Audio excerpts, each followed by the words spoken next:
Hey guys, thanks for joining me in the studio. Today we're going to be painting this large boat painting called After the Storm in acrylics.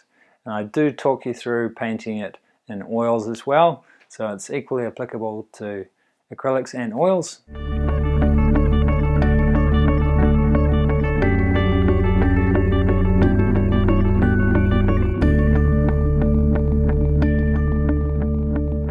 It's a big painting, and so a lot of what I'm going to teach in this lesson is how to structure the progress of the painting so that with acrylics you can achieve a painterly look and not have the paint drying and creating hard edge brush strokes. So we're going to learn how to make these big gradations of light and tone and color, and we're going to learn how to get soft edge effects all throughout the painting with acrylics. So there's a few things involved there, and I'm looking forward to taking you through how to do that.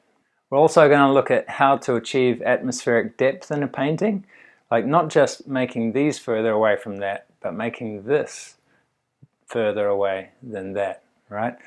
Atmospheric depth throughout the whole painting, and that's a big key to the success of this painting, is achieving that. Also, we're going to look at creating this splashy wash texture in the foreground, just how to achieve that with different layering, and how to create variety in your painting by contrasting smooth paint with thick impasto paint.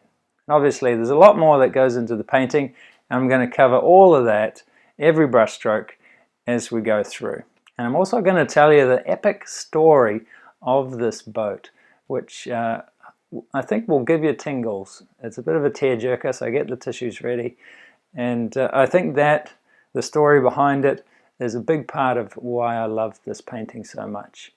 So do join me, and I look forward to teaching you. See you inside.